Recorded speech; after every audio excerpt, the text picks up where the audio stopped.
Many people have wills and trusts, and they don't know this, but somehow, some way, they've excluded a very good friend. We're going to talk about that next right here on Due Process.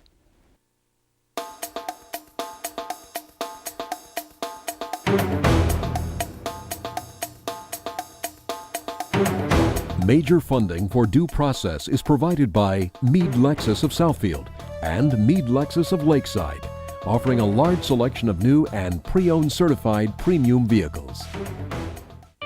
What do you get if you equip the standard Lexus ES more like some others in its class?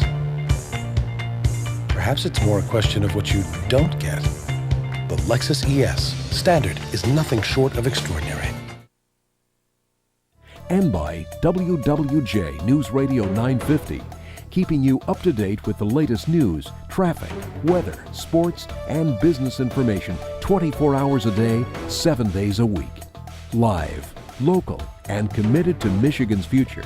News Radio 950, WWJ. Thank you. This is Due Process, and I'm Henry Baskin, your host for this edition of Due Process. We're going to talk about sort of an interesting topic today with our guest. Let me introduce them first before I tell you what we're going to be talking about. On my right is Elizabeth Carrie. What do you prefer we call you, Elizabeth? Betty. Betty, you're with the firm of Barris, Sott, Denn, and Driker. Correct. All right, a venerable Detroit law firm. Yes. Thank you for taking the time to be here. And Bob Kass, Robert Kass. Right. You're partners, Partners right? in the same firm. Okay. Very interesting, because the name of your book that you wrote, and the reason that we're going to talk about it is Who will care when you're not there? Who Will Care When You're Not Estate There. planning for pet owners. Now, estate planning for pet owners. I think it's the first, and there's a little graphic of the cover. Who Will Care When You're Not There is a beautiful cover and some interesting information inside. Over the years, we've been sort of laughing at people like Leona Helmsley, who left millions of dollars to take care of her dog in her will. But, people don't make or have not made provisions for it. What have you found in your research? Well, there are opportunities to do it, and you're right, a lot of people haven't done it, most people probably. And when you talk to people about it, talk to pet owners in particular, a lot of them say that they've got informal arrangements. They've talked to family or talked to neighbors about it. And those arrangements may not come to fruition, and their pet may not be taken care of as they hope. But there are other people who are more serious about it, and there really is a whole group of people, older people, who really treat their pets as family, who really should be thinking about it. People who have older animals that need more care if something happened to them, who's going to provide them that kind of care. So more people should be thinking about it, more people should be doing it. Well, they do. And have you been able to encourage people to do this? Gotten into it, yeah, and it actually came up. I tell my story, my dog's story in the book, and my dog is a little bit of a special needs dog. She's got allergies and arthritis, so kind of came to it that way because I've got people that will take care of her. But how long have you had the dog? I've had her about 10 years. Okay, so it's like family. It is like family, and people take care of her, but not necessarily. I don't want to impose a financial burden on them, so it was a matter of. So how does this work? You do this will or trust agreement, and you say, I appoint so and so as my trustee. Not to take care of the animal. Well, there are lots of different ways you could do it. One thing you could do is just simply leave the animal to somebody with some money. Mm-hmm. But there are problems with that because that person may not be there, they may predecease you, they may decide that they don't want to take care of the animal, or maybe after they accept the animal, maybe something will happen to them. Well, and flipping through your book, what if they say, I'm tired of taking care of this animal? The money goes to the person. If it's done that way, yeah. Not to the animal, right? It goes to the person, not to a trustee. In that case, the person's got the money, and then, as you say, it's possible that they say, I don't want to do this anymore. Right. So they're going to give the dog away to a cat or euthanize it. It's quite possible. I mean, so how do you propose we prevent that? Well, you can go to the next step, and you can separate the money from the caregiver. The best idea, Yeah, right? Right. Because the money will follow the animal. Right. And in a lot of ways, it's not to equate a pet with a child, but it's the same type of planning that you would do for a child. Who's going to handle the money? Who's going to take care of them personally? Well, here you have people who have 3 or 4 animals, and these are important to them in their later stages of life. The animals are there. They've proven to be, extremely loyal. So you want to take care of it, and your heirs are saying, hey, mom or dad, you can't give our money away. It's a possibility. Right. So you put this in a trust, and typically the language reads how? It just... Well, it can be very complicated or very simple, but the point is if you do sense that there are going to be issues with the kids, there are clauses you can put in your document to affect the kids' share if they challenge the document. Now, I mean, that gets pretty radical. Wow. And most people doing this kind of planning saying it isn't either or. It's a question of leaving a reasonable amount for the pet without really materially affecting the family. Now, Michigan has a statute, Right. and it says that you can make this kind of arrangement. Does it put a number limit on it? I mean, in terms of the number of pets? Well, because in Helmsley case, The dollar amount. she put a lot of money down and said, okay, I need 50 million or No, something. she put 12 million in. And the court cut it down. Right, and courts can do that. So the key is putting enough money in to take care of not only the anticipated needs, but some special things that could come up, but not too much. Because if it's unreasonable, the court will cut it down. There was one case where you could see where the judge clearly evaluated what would it take to take care of these animals, which have these life expectancies, and he said you're going to need this amount of money, and it's going to be this much acreage, and so on. I noticed in your book that you have the life expectancies of all kinds of animals, including birds, Right. cockatoos, and parrots, and things such as that. Which animal has the longest life cycle? I think it's a type of parrot. Yes. It Parrots really is. can And get to be 80 to turtles, 100 years. Certain turtles can live over 100 years. Okay, So- so What we found is there are a lot of parrot owners out there. We started talking to dog and cat owners, and we found people saying, well, but I've got a parrot. And that you parrot can said live turtles too? Yeah. Right. People leave their turtles? If you have big box turtles and that, they can have a very long life expectancy. So it's Well, is there any relationship, I'm thinking of older couples who've been married 50 years. The wife dies, within a few weeks, the husband dies. Is there anything going on, like relationships between dogs and owners? they have the I know. same type of thing, and it's actually being recognized more and more, the value of pets, especially with the elderly and homebound. My mom is in the hospital right now, and my dog won't eat because she's not there. So it's a two-way relationship. And there are many stories of pets that grieve. You hear the story where the pet was attached to a child who died, and the pet continues to go to the door every day at the time the child would come home. Or with the Brazilian mudslides, there's a picture that's on the internet of a dog lying at the grave of his owner with just a couple pieces of wood as a cross, and that dog won't leave the grave. So the animals know too. And that's another thing that we'd like to point out in the book, is that people should be sensitive to that. And if you're going to be taking over the care of an animal, you need to know what the animal's going through so that you can prepare for that and help the animal through that stage. In the few times that I've been to probate court, waiting for a case to be called, I will watch the most unseemly arguments between brothers and sisters over who's going to take care of mom, who's entitled to this money, why is it being paid to his ex-wife, to our stepmother, and things such as that. I've seen more fights in probate court than I see in any other court. So, do you ever see this go on in court? I haven't seen it, and we actually should ask some judges about some stories that they've seen. I think that it's not as important to the family perhaps as the money part, but it actually isn't the money part that brings them to these conflicts. I asked a probate judge once, what is the thing that brings them there? And she says it's the stuff. It's the things. It's the things. And it could be the animals too. Probably less likely to have a fight over an animal as to the fact that they just won't want to take care of the animal, and they'll just drop it off at a shelter. Yeah, I mean, why would somebody want to take care of somebody else's animal? That's the point. Well, it actually has happened. We were involved in a case recently where a woman disappeared, and she had two gorgeous cats, and the cats were really stressed with the person not there, and the neighbors were fighting over the animals. We invited a guest, Sandy Bolton, who runs a shelter, and she's with us by remote. Okay. And if you look there, you can say, hi, Sandy. Hello. Morning.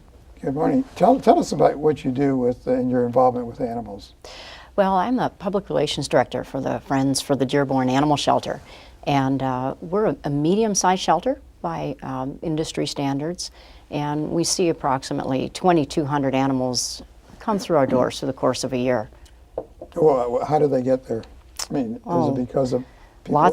Lots of reasons why we end up with homeless or unwanted animals. Certainly strays, family surrenders in these times economically, people abandoning an animal, and of course the circumstances under which you're addressing today, issues where an animal is left in a homeless situation because their companion, their human companion, is now deceased. Well, I'm just as talking to the authors. If someone dies and says in their will, I'd like this money to be allocated for the benefit of my pet, and they choose not to do that, do you get any of those people in? Any of the animals come to you? Yes. And I guess the question would be, does the money follow them to the shelter? Not to the shelter, no, except for if there are fees attached to caring for the animal until it gets adopted out.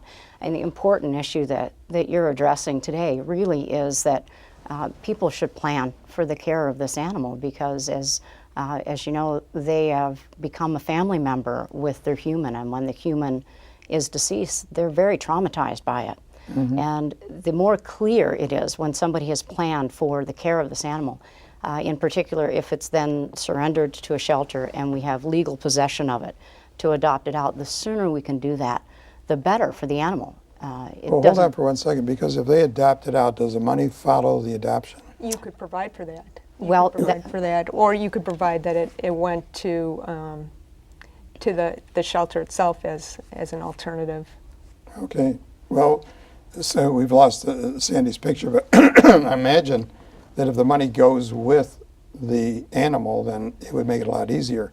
But there's no way to ensure, is there, that someone's going to care for the animal? Well, without making proper arrangements, you certainly couldn't. You could make arrangements, though. And I think the key to all of the planning in the book is think ahead, find the right people, and find backup.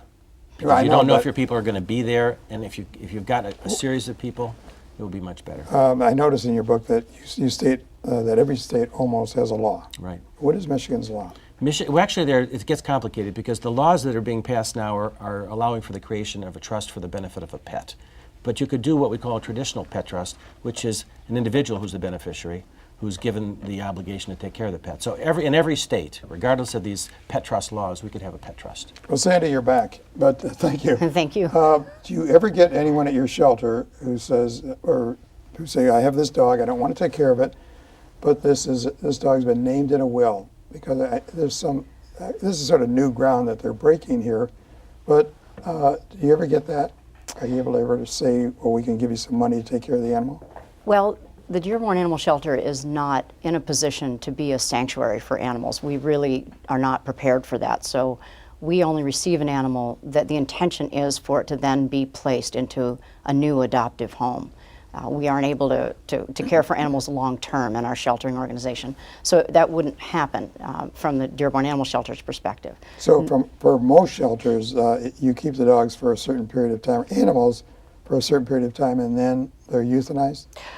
In our instance, no. If an animal is adoptable, we do everything we can to place it. And it is something that's critical to us to do that. But sometimes there are, of course, as you're discussing today, legal ramifications why we don't have possession of that animal, which means it's in a hold pattern, and that could be for months at a time. And it's not good for an animal to be in a sheltering organization of any kind, rather than being in a home with loving family members, especially after they've been so suddenly displaced. Right. You've heard the stories here of how animals react to death and separation from their owners. You get that at the shelter? Very much so. Virtually every animal we receive is in that sort of a circumstance if they have been abandoned, left behind, or unfortunately perhaps with their loved one when they died. So there's trauma for the animal in that situation, because frequently that'll happen. The owner is a single person or lives alone, and the only companion there with them happened to be the animal. So they're traumatized by being a party to that person dying as well. Well, Sandy, all I can tell you is keep up the good work. You want to Thank give me you. your phone number so people can reach Please. We welcome adopters, volunteers, donors, of course, at the Dearborn Animal Shelter every day. you? What is the number of the shelter? 313-943-2697. Okay. Thank you so much for joining us today, Sandy. Thank you for the invitation. Appreciate it. So you heard. I mean, this is part of what we're facing here. But I think I interrupted you on a Michigan statute. What does Michigan law say? Michigan has a statute that allows pet trusts, which would be the trust for the benefit of the pet. But aside from that law, you can set up a trust with an individual, your trustee as a beneficiary, and that person can take care of these arrangements. Okay. So one way or another, depending on whether you want to look at the Michigan statute or just general trust law, you can create an arrangement and you find the right person for caregiver. It could be the same person as the money person, it could be a different one, and a series of successors to take care of the animal. Okay, we're going to go to a break for a second, Okay. and we'll be right back. Stay right here. We'll be right back after this short break. Legal referrals and more information on this and other related topics are available on our website at www.dueprocess.tv. There you'll find information on today's program, helpful hints to legal issues, support materials, and lawyer referrals. You can also stream previous episodes of Due Process. We're back on talking about what I consider a great subject, actually. People so closely tied to their animals, so closely tied to their pets, in death, just forget all about it. And it doesn't require a lot, does it? I mean, you don't have to spend an awful lot of money to create some will or trust that will take care of your animal, does No, it? not at all. It's just part of your regular estate. It can be part of your regular estate planning, and even if you wanted to set up a side trust, it's pretty simple to do, the drafting of it. The hard part is actually the planning and thinking who you want to take care of your pet and how much money you need to set aside. Michigan has, or had, unless the law changed since we've been here, the opportunity for people to just write out their wills, a holographic will. Now, I know that, lawyers don't say that's the best idea, but is it possible for someone to say, in the event of my death, I'd like my parrot to go to so-and-so? Yes, it's possible, but we don't think that's the best way. Because if you look at the book, there are a lot of issues you need to address, and they're going to be better spelled out in a document that's longer than the one that just says, I leave my parrot to so-and-so. And I actually And had the that happen contingencies. with a friend of mine. Her friend, close friend, had a parrot and had left a note, had terminal cancer, had left a note on her refrigerator, I want the parrot to go to my friend. And she took the parrot, and it turned out, because they're a lot of work and you need to know what you're doing, it turned out to be much too much for her to handle. And the parrot ended up going back to the pet store. For sale. For sale, they took it, but because she hadn't provided for funding and just instructions and that on how to care for it. So. I imagine that your book would be for sale at veterinarian clinics and places such as Well, that. it could be, but right now the best place to get it is Amazon.com. And if they would go to the website, the publisher Caribtree Press, www.caribtree.com, it'll take them right to Amazon. Okay, but have you talked to veterinarians about this? This book is just out. We really haven't had much opportunity. This is probably the third month that it's out, and we've been really busy just trying to get the word out in the press and so on. Had a couple of nice articles. No, I'm just curious if they had stories about, Well, one of the vets made a pre-publication comment, and she said, I really don't know what to say, except that all too often, when a family member dies, the remaining members of the family come to us and ask us to euthanize the pet. And she said, is that really what you want for the future of your pet? And if not, read this book, understand what you need to do, and do it. And by the way, I want to point out another aspect. We're talking about death, and most folks don't like to talk about death. But there are areas of just disability or prolonged absence that should be dealt with. We read recently about a major house fire where the family was away, but the pets happened to be there at the time. The firemen saw the sign on the door that said there are pets in the home. And if first responders know that they're animals, they can look for them and they can rescue them.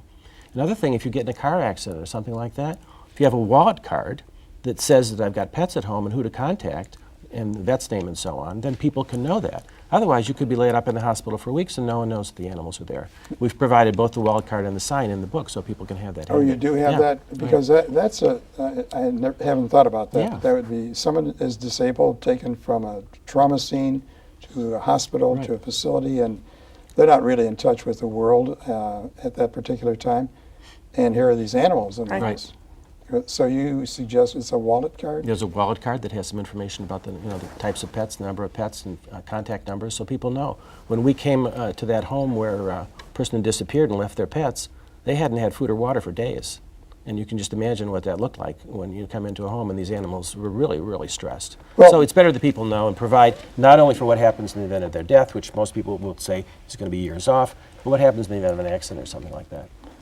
That's, there are scenes that, we talked about local television from time to time here, where they'll go into a home and there'll be 50 animals, 50 cats. And for the most part, I assume that all of those are euthanized because they can't find the owner of the house and they just find these animals. Now those situations you can't stop, you can't help. There has to be another law that says you can't abuse animals by doing that. Yeah, there are other laws that deal with that.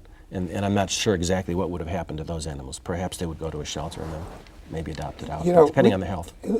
For example, I asked a family to take a photograph, and I think we have it if we could just put it up on the screen, you could see it. I asked the family to take a photograph of their family, and in the photograph, there it is. I mean, you take a look at the monitor there. If you can see this family, in the foreground is the dog. Mm-hmm. This is the family. And you say, well, that's a nice mother, father, 2 children, and the dog in the family picture. Now that dog has to be provided for in the event, the kids are off to college and, mother and dad are, unable to do it. So you have to say, if this is our family, Right. Here's living proof that this is our family, this is our dog, why wouldn't you want to take care of it afterwards? I mean, your book makes such common sense and that people just seem to ignore. They take care of it, they say, my necklace is going to my daughter, my wristwatch is going to my son, and the dog, well, that's, up to Well, some people. her. And then other people take it seriously. There was a review a couple days ago of the book, and there was a comment by someone who read the review, and they said, this is something we must do. Our pets depend on us. And they can't take care of themselves. So if you're going to have a pet, you're going to create that relationship of dependency where the animal depends on you. You should be the one who steps up and says, I'm going to do something in case something happens to me. You wonder about the dogs that are trained by police officers, the dogs that sniff out cocaine and things like that. They have such a close relationship to the police officer. You sort of wonder what happens to them. Because it's a relationship with the officer and the dog. So the officer retires, can't take the dog stays, and those kinds of things occur. Now, I'm not sure how you make provision for that. And I'm not sure whether or not the agency should be charged with the responsibility of saying, you take care of that dog, you make certain that dog is taken care of, because it's provided a public service to everyone. But I don't see provisions yet for that, and I'm not sure what happens to those dogs. I know what happens to thoroughbreds. They go to nice places and they're well taken care of. But that's another issue. The horses are another kind of thing. Horse hasn't won a race in a long time, broken down.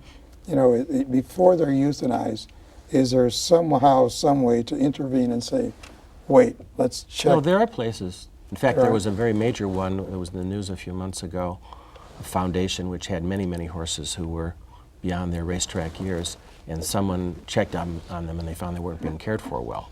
And so part of the process, if you've got an animal like a horse and you're leaving it to a sanctuary or some third party, is to have a vet go in periodically and check on it. Because there are some people who might accept the money to take care of your animal but not give it the best care. So what do you think we have to tell people, aside from having them look through your book, what do we have to tell people that, see, people get put off when you start talking wills and trust and complicated devices. What can you tell them on a simple basis that they can do to protect themselves? I think first it's, think about you actually have to ask yourself the question, what would happen if I wasn't here? And even if it's something, at a minimum, you have to have something informal, so that you've got somebody that's thinking about that and that will think about that if something happens to you, and then determine whether you need to do something more formally. Well, in the event it's informal, how do you can't really enforce it. It's not enforceable. It's There are not disadvantages. enforceable. I mean, there's a whole series of things you can do, and we think they go from bad to better to best. And so, at a minimum, something informal. Most people will say they've done that, and then do something formal, and there are different kinds of formal arrangements. Does your book have any forms or things that can be filled There are out? no forms, no. And we decided specifically not to do that because every situation is different. But an attorney who does this kind of work, here's the point. With a book like this, you read the book, you will have gone through and done your homework. You'll have answered the questions for yourself of what kind of care do I want to provide. There's a care instruction sheet in there you'll fill out so you'll have all the facts about the animal. you will have thought about who's going to take care of the animal because it asks you in a pet trust drafting checklist who are your first, second, third choices and so on. And you take all that to your lawyer who's got some experience with pet trusts, and the lawyer will say, well, you've been through the thought process, now let's just document it. In your opinion, how many people have neglected to do this? I would say it's the overwhelming majority. Probably Pet owners. 90%? At least, yeah. So you're blazing new tracks here. Well, it's gone on for a long time. We found a pet trust drafted in the early 1700s. You did? Yep. But we also had a client who dropped by when we were at the Detroit Kennel Club show, and I asked him if he would do a little video telling us why he did his pet trust. He says, you know what, Bob? I'm very upset because most pet owners are not responsible pet owners, and they don't do this. Well, awareness. Let's keep them aware and let's see what happens, because it's something that I think you're here because I thought you would be serving.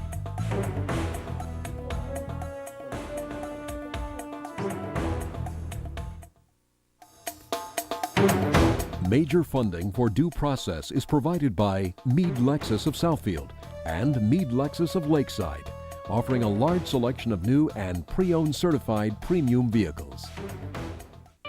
What do you get if you equip the standard Lexus ES more like some others in its class? Perhaps it's more a question of what you don't get. The Lexus ES Standard is nothing short of extraordinary. And by WWJ News Radio 950, keeping you up to date with the latest news, traffic, weather, sports, and business information 24 hours a day, 7 days a week. Live, local, and committed to Michigan's future. News Radio 950, WWJ.